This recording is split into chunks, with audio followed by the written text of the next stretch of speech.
권성동이 구속되고 김상민이 구속됐잖아요. 네. 현재 이제 타율이 18입니다. 네.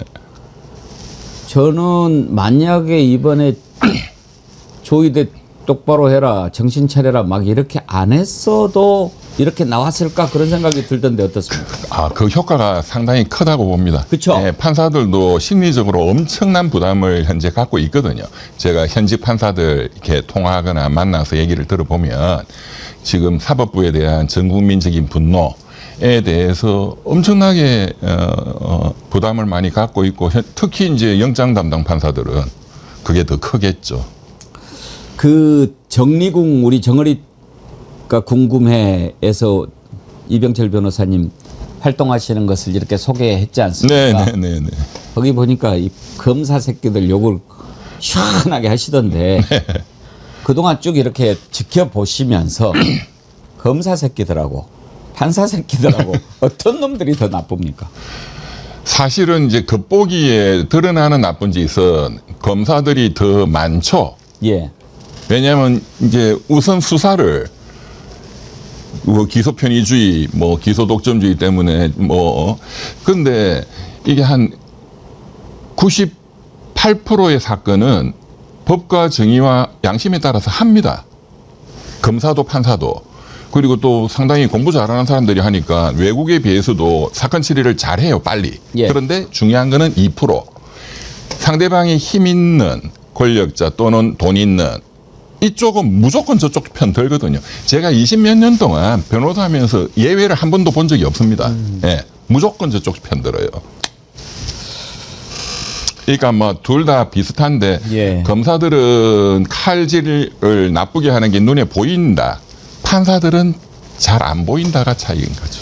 하여튼 저는 계속 강조합니다마는 이번에 내란 세력들 다 정리하고 또 잔재 뿌리 뽑고 이러는 것 매우 중요하지만 이번 기회에 흔히 카르텔이라고 불리는 그런 못된 고리 그리고 또 잘못된 문화 이런 것들이 좀 싹 바뀌는 계기가 맞습니다. 됐으면 좋겠어요. 그래서 사실 지금 언론이나 유튜브에서도 이런 이야기 안 하는데 이걸 뿌리 뽑기 위해서 가장 중요한 게 소위 전관예우, 전 현관의 조직 범죄거든요. 돈에 먹는 이거를 뿌리를 뽑아야 돼요.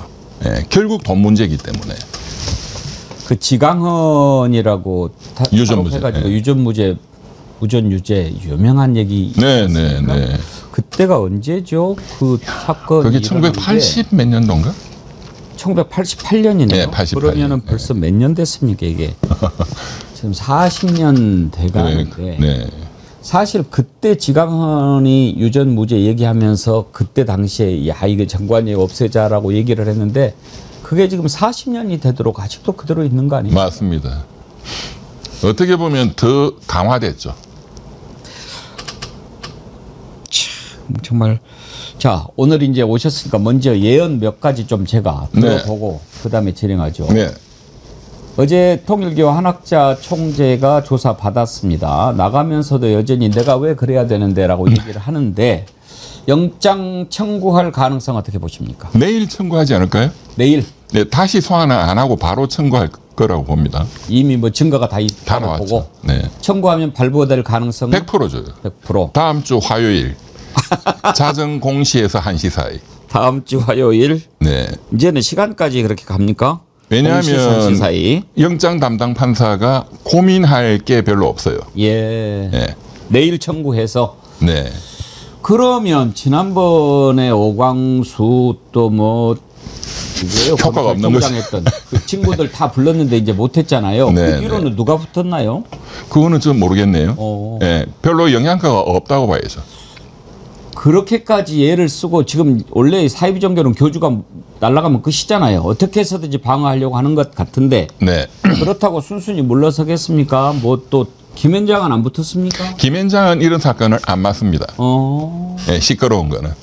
그거 말고도 어마어마하게 재벌들 사건이 많으니까요. 네. 알겠습니다. 일단 첫 번째 예언 한학자 내일 영장 청구하고 다음 주 화요일 0시에서 1시 사이에 발부된다. 네. 두 번째로요. 이종섭 전 장관 출석했지 않습니까? 네. 참고인 자격으로 출석했어요. 아, 그 제가 기사를 꼼꼼히 못 봤네요. 예. 네. 왜 피의자가 아니고 참고인일까가 궁금하더라고요. 아, 제가 그 준비를 안 해봐서 제가 깊게 모르겠는데 조금 예. 배경 설명을 좀 더 해주시면 제가. 그러니까 이제 이종섭은 최병 특검이 이제 불렀는데 그 동안에 이종섭 막 이렇게 저 윤석열과의 관계도 있고 사실 이종섭이 김계환이라든지 임성근이라든지 이런 부분들을 총괄했던 사람 아니겠어요? 그렇죠. 그리고 윤석열이 김계환, 임성근하고도 직접 통화했을 가능성도 있지만 네. 이종섭이라든지 김태효라든지 또 누굽니까 국방비서관 임기훈 네, 뭐 이런 네. 사람들 통해서 이종섭을 통해서 이루어지지 않겠어요? 그렇죠. 그러면 그 하수인 역할을 해도 범죄 피의자 되는 거 아닙니까? 그렇죠. 그런데 사실 최혜병 특검은 참 언론에 별로 관심을 별로 많이 못 사실은 받고 왜 있어요. 그러냐면 네. 김건희 특검이나 내란 특검은 워낙 크고 그렇죠. 김건희 특검은 수사할수록 막 드러나니까 이것도 있었어. 또 재밌잖아요. 사실 집사조이트는 모르잖아요. 네, 네. 근데 최병 특검은 이미 이건 다 정답이 나와 있는데 그렇죠. 이게 어떻게 감춰져 있는가를 밝혀내기만 하면 되는 거니까. 그렇죠. 그 사실 큰 주목을 받기에는 어렵죠. 어쨌든 그 이종섭 장관이 뭐 사실은 그 주범 중에 한 명이다 하는 건 분명한 건데 이제 참고인으로 부르고 바로 피의자 전환되는 경우가 많으니까요. 예. 뭐 이분도 뭐 피의자 전환 영장 청구는 뭐 정해져 있는 수순이죠. 네. 그리고 정진석 오늘 이제 소환을 한다고 하더라고요. 드디어. 왜 안 나오는가 했는데 드디어. 네. 앞으로 어떻게 진행될 것 같습니까? 정진석 씨는 제가 한번 말씀도 드렸지만 이번 그 내란에서 이제 주요 그 플레이어들이 이제 국가기관으로 하면 저는 이제 이 전체 그림을 이렇게 보거든요. 예. 이제 윤석열 씨가 이 이제 비상계엄을 끌고 갈 수 있는 이제 주력이 되는 국가기관이 있어야 되거든요. 예. 이제 비교를 하면은 전두환 같은 경우에 11.6 터지고 보안사령관 이 합수본부장을 맡았잖아요. 그리고 보안사에서 1.2.1을 일으키고 다 주도를 했잖아요. 그때는 이제 지금 국정원 그러니까 중앙정보부는 제거가 됐으니까 김재규. 그리고 이제 이 보안사가 주도하는 주체 세력이고 법률을 정리하는 검찰이 필요하잖아요. 그때 전두환이가 바로 전화해서 오게 만든 사람이 이건계 검사예요. 예, 예. 예. 그때 이게 사진 보면 옆에 이건계 씨가 양복 입고 쫙 앉아 있어요. 예. 이제 그런 구도처럼 이번에는 국정원이 이제 핵심이다. 그리고 이제 국정원의 조태용 그 원장은 외교관 출신이니까 뭣도 모르고 이제 홍장원 차장이 내용을 제일 많이 알 것이고 예. 국정원이라는 이 조직이 일단 끌고 가는 거거든요. 이 조직이 체포해오고 하는 거는 여인영 방첩사 거기를 지휘해서 하고 또 이제 검찰 이런 쪽은 이 조직이 이제 법무부 장관 박성재 심우정 검찰총장을 지휘하고 그러면 국정원에서 이 검찰을 지휘할 담당자가 있어야 되잖아요. 이게 법률특보거든요. 구속된 김상민 부장검사. 이게 이제 기본 틀이고 대통령실에서 또 이제 당하고도 소통하고 이제 등등 해야 되니까 대통령실에서 핵심이 정진석 비서실장이죠. 예. 정진석이는 뭐 나올 때가 이제 됐다. 당에서는 추경호. 예. 그리고 이제 행정부는 이제 한덕수 국무총리. 그러니까 정진석은 주요 임무 종사자에서 빠질 수가 없는 필수 과목이 이제 드디어 나온 거죠. 그리고 뭐 증거들도 상당히 많이 지금 노출이 돼 있지 않습니까? 시간 문제지 왜 인재사 불렀느냐 궁금할 뿐이지. 그렇습니다. 뭐 차고 넘칠 거라고 보고요. 네네. 그다음에 이제 오늘 좀 여쭤보고 싶은 게 많아서요. 이건 정말 중요한 건데. 조이대가 한덕수랑 뭐 이렇게 만나서 논의를 했다라고 하는 게 지금 제보가 있다고 민주당에서 네. 공개를 했지 않습니까? 근데 직위원이 조이대가 이렇게 밝힌 거 보면 입장문이라고 내놨는데 이 사건과 관련하여라고 붙어 있어요. 이걸 보고 만나긴 만났는데 그걸로 얘기를 안 했다는 건가 뭔가 궁금하거든요. 그러면 이번엔 이제 예언이 아니고 우리 첼스트라다무스 촉을 발동해서 만났을까요? 안 만났을까요? 이건 사실 기자분들이 그러니까 대법원 출입 기자가 있잖아요. 또 총리실 출입 기자도 있잖아요. 제가 그 만났다라고 지금 돼 있는 4월 7일이 월요일이거든요. 예. 4월 4일 금요일 날 윤석열 씨에 대한 헌재 파면 결정이 났고 예. 주말을 지나서 4월 7일 월요일 점심 때 만났다는 거거든요. 이때 언론 기사를 제가 이제 검색을 해봤어요. 아. 엄청난 뉴스들이 이날 많이 있었어요. 네. 뭐냐, 한덕수 국무총리가 이제 파면이 윤석열이가 됐기 때문에 대통령 권한 대행이잖아요. 예. 예. 그러니까 그 첫 어떻게 보면 출근일이에요. 월요일. 그날 뉴스가 엄청난 뉴스들이 뭐냐, 조기 대선을 몇 월 며칠로 정하느냐. 이게 이날 6월 3일로 정한다 하는 게 뉴스가 쏟아졌어요. 그게 총리실 권한대행실에서 나온 뉴스. 예. 그 다음날 공식적으로 국무회의에서 결정을 했거든요. 그러니까 여기에 대해서도 기자들이 엄청난 그 취재를 했을 것이고, 두 번째, 이 월요일 날 국민의힘에서 한덕수 대망론이 이제 나왔다 하는 게 언론 기사가 쫙 나오더라고요. 네. 그러니까 이날 4월 7일 월요일 날 정치부 기자들은 한덕수에게 질문할 게 엄청나게 많았을 거고, 예. 그러니까 뭐 따라다니면서 물어봤겠죠. 그러면 점심 때 특히 어디서 뭐 식사했냐 이런 거는 금방 나오거든요. 그렇죠. 그리고 조희대 대법원장은 당일날 큰 이슈는 없었는데 그때 마용주 대법관이 새로 취임하셨다 하는 게 나와요. 예. 그러면은 점심 때 또 대법원장이 오찬을 누가 했느냐 이거는 쉽습니다, 사실은. 예, 그래서 기자님들이 좀 뛰면 저는 오늘 내일 중으로 뭐가 만났다 네네, 나오는 거죠. 네. 근데 마용주 대법관 설사 취임을 했다 하더라도 같이 밥은 안 먹었을 수는 뭐 있죠. 그럴 수도 있고. 조희대가 별로 좋아할 만한 대법관이 아니니까. 그렇죠.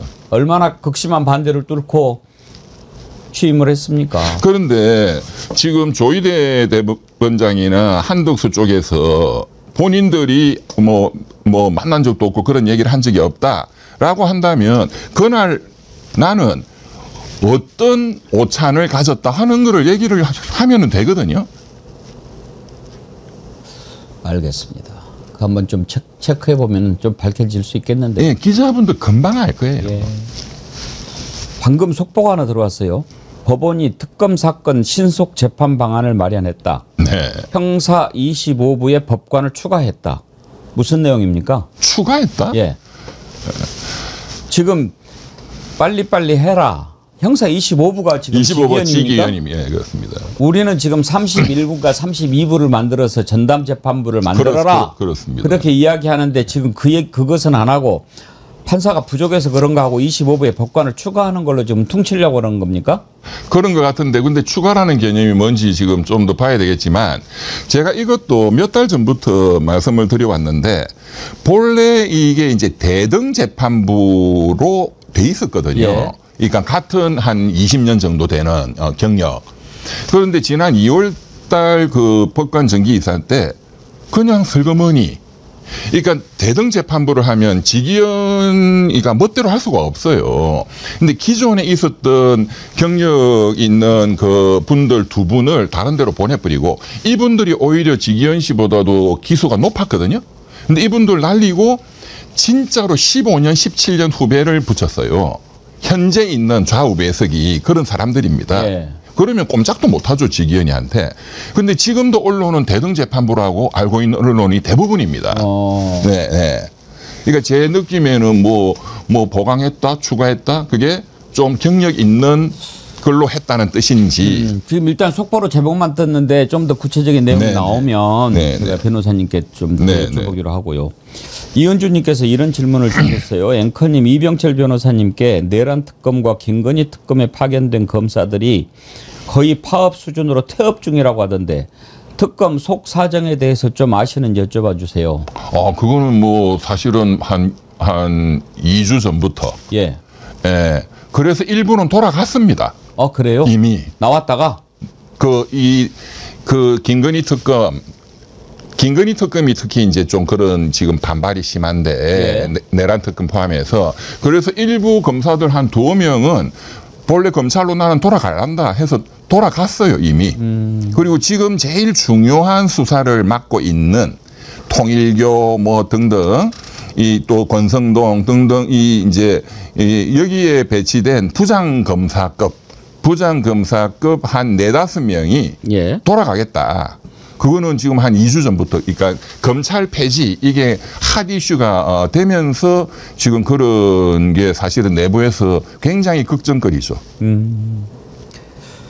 속보가 또 하나 들어왔네요. 서울 고등법원과 지방법원에서 재판 중개 준비팀을 구성했다.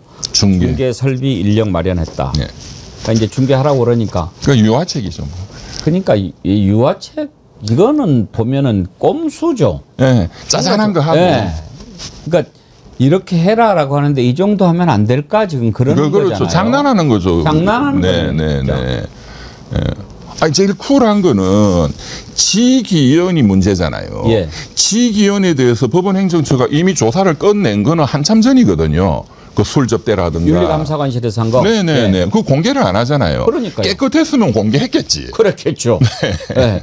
그러니까 지기현에 대한 그것을 공개를 일단 하고 지기현을 교체, 뭐 징계위 회부를 하든 어쨌든 교체하는 게 제일 우선 법원이 해야 되는 예. 순서고, 특히 어제 그 언론 보도 났지만 현직 그 송승용 부장판사가 법원 내부 그 망에 올렸지 않습니까? 예. 그것을 지기현 씨에 대한 것을 공개하고 교체는 반드시 해야 된다. 예. 그리고 조희대 대법원장도 지난 그 선거법 사건 그렇게만 빨리 이렇게 하고 했던 거기에 대해서 국민들께 사과 의사표시를 해야 된다. 그 송승용 부장판사가 저도 굉장히 친한 후배인데 그게 딱 정답이죠. 오늘 그 정도는 해야지. 예, 오늘 그 제가 소개를 해드렸거든요. 네. 서울중앙지법 부장판사더라고요. 네. 상당히 중요한 자리죠. 중요하고 또 이제 그 송 판사님이 이전부터 전국 법관 회의.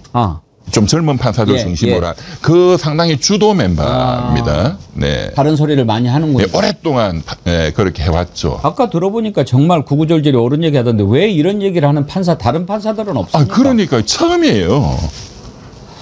말이 안 되잖아요. 적어도 서울 서부지법이 그렇게 폭도들에 의해서 유린당했을 때, 그리고 또 선거를 앞두고 가장 지지를 많이 받는 대통령 후보를 날려버리려고 했을 때 그때 얘기를 안 한다는 것은 저는 그것만으로도 우리나라 법관들을 믿을 수가 없어요. 그때도 그 이제 선거법 막 9일 만에 막 이렇게 파기환송 때리고 할 때 그때도 어느 판사 한 분이 글 쓰는 정도였죠. 예. 예. 그런데 진짜 이거는 정말로 심각한 게 어떻게 이 사법부 독립, 법관의 독립을 말하기 전에 적어도 민주공화국을 지켜야 되잖아요. 예. 우리 헌법책에 보면 굉장히 중요한 주제가 헌법의 수호자는 누구인가. 그게 이제 결국은 사법부가 굉장히 중요하다. 이제 국민이 나서기 전까지는. 그런데 민주공화국이 박살이 나는 1, 2, 3 계엄 내란이 터졌는데 한 명의 개인 판사도 의견이 없었다는 건 판사들이 정말로 자격이 없는 거예요. 그나저나 내란 전담 재판부는 만들어질 것 같습니까? 저는 그건 역시도 지금 속보 나온 거 보면 법원 스스로가 한다는 것은 어려울 거라고 봅니다. 강제로 하지 않으면 그렇습니다. 안 맞으면 안 되는군요. 그리고 여기에 대해서 또 제가 좀 국민들께 말씀드리고자 하는 것이 그 반민특위 때의 이 특별재판부를 이제 비교해서 말씀을 많이 하잖아요. 그때는 뭐 헌법적 근거가 있었다. 그런데 그때 제가 반민특위 설치 법률을 찾아보니까 그 안에 특별검찰부가 있고 특별재판부가 있어요. 이제 재판부의 판사 구성을 제가 봤거든요. 놀라워요. 16분인데 16분 중에 현직 판사는 4명밖에 없어요. 나머지 11분은 누구냐. 그때 해방되고 나서 몇 명. 국회의원이 5명. 재헌의회에. 그리고 독립운동가들이 한 5명. 그리고 그런 독립운동가들을 일제 때 변론을 했던 훌륭한 변호사님들이 그러니까 16명 중에 한 12명. 그때는 반민특위가 헌법에 딱 이렇게 규정이 있었죠. 그때는 재헌헌법에 이제. 그런데 이제 제가 드리고 싶은 말씀은 뭐냐면은 지금 반민특위와 비교를 할 때 지금도 헌법에 근거 다 있는 거예요. 그때는 정말 엄청난 거를 만든 거고 지금은 그냥 지기현 재판부 25부처럼 판사 중에 좀 훌륭한 믿을 수 있는 판사를 뽑아서 만들자는 거잖아요. 그리고 직위원 재판부는 지금 뭐 짜잘한 재판도 다 하고 있단 말이에요. 예. 근데 이 재판만 딱 전담해라. 이제 그건데 현직 법관들 중에 현직. 예. 그런데 반민특위 그때는 현직 법관은 4명밖에 없었다. 정치인, 독립운동가들이 재판관을 했다 이거죠. 그러면 그런 식으로 사실은 해야 되는 게 현재 이 어떻게 보면은 이 혁명적 상황이잖아요. 예. 그렇군요. 두 가지만 더 여쭤보고 오늘 또 미국 것도 좀 질문을 드리고 싶은데 하죠. 그 첫 번째는 나경원 이번에 징역 2년 구형 받았잖아요. 네. 그 구형량은 어떻게 생각하십니까? 참 뭐 그것도 상당히 봐준 거죠. 검찰이 예. 사실 그때 있었던 그 국회 거의 뭐 난동 비슷하게 국회 선진화법이라는 게 우리 국민들은 그런 법률이 따로 있다고 생각해. 그건 아니고 국회법 안에 조문을 만든 거죠. 국회 내부에서 그런 폭행 등등을 하면은 굉장히 세게 처벌한다. 근데 사실은 그게 처음 적용된 건데 사실은 이제 뭐 나경원 여러 또 정치인들이 또 이렇게 지금 처벌 대상이니까 또 검찰에서 구형을 약하게 상당히 때린 거고 예. 또 나경원은 뭐 또 그 남편이 워낙 유명한 법관이세요. 지금 춘천지방법원장이죠. 춘천지방법원장이고 굉장히 대법관 영순이고. 오. 네.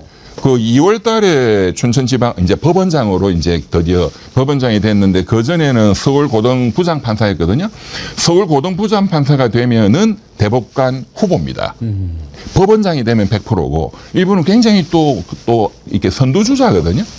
예. 그래서 뭐 2년 구형도 뭐 많이 봐준 건데 11월 달에 선고가 어떻게 날 거냐. 그냥 이건 정해져 있어요. 징역 1년에 집행유예 2년이에요. 그렇지만 집행유예가 나더라도 예. 10년간 출마를 못하죠. 그게 치명적인 거죠. 그러면은 법정 구속은 절대로 안 시킬 오늘 겁니다. 또 예언이 하나 나왔는데 징역 1년에 집행유예 2년 나올 거다. 네. 그러니까 징역은 안 살겠지만 10년간 정치는 못 하는 정치는 걸로. 끝나는 거죠. 네, 그게 사실은 더 중요하다고 볼 수도 있겠죠. 정치 생명 끝나는 거 아닙니까? 10년간 못 놓으면 끝나는 거죠. 예. 그리고 이제 이 1심을 거의 6년을 끌었기 때문에 이 2심, 3심은 빨리 할 거예요. 예. 네, 다 합해더라도 뭐 내년 요맘때까지는 대법원 확정 판결이 나거든요. 그러면 현재 있는 국회의원 남은 자녀 한 2년도 날아가는 거고 또 10년간 출마가 안 되는 거고 이 나경원 의원한테는 그만큼 중요한 거기 때문에 정치인한테는 예. 그래서 작년 그 4월 달인가요? 전당대회 때 한동훈 예. 폭로했잖아요. 제 법무부 장관 할 때 그 사건 나 봐달라고. 네, 공소 취소. 근데 그게 뭐 내 개인이냐? 그랬더니 전체냐, 개인이다. 네, 그게 그만큼 중요한 예, 거죠. 예, 또 벌금 500만 원 이상만 나와도 그렇죠. 5년간 또 그 저희 출마가 금지되니까요. 오케이. 궁금한 게 하나 풀렸고요. 네. 권성동이 이제 구속이 되지 않았습니까? 그런데 권성동이 통일교로부터 1억을 받았다고 하는 시점이 2021년 말. 네. 대선 전이란 말이에요. 그렇죠. 그때 돈을 받았는데 이게 개인 문제가 아니고 대선 자금으로 관련된 것이라고 한다면 권성동 개인 비리가 아니라 대선 자금 수사로 이어질 수도 있다. 이런 관측이 나오는데 그럴 수 있습니까? 그거는 특히 또 이제 통일교 조직에서 전국의 시도 쪽에 나눠가지고 또 2억 몇천을 뿌렸다 하는 것도 나왔잖아요. 예. 이제 이렇게 되면 사실은 대선 자금 수사로 바로 가는 게 정석이죠.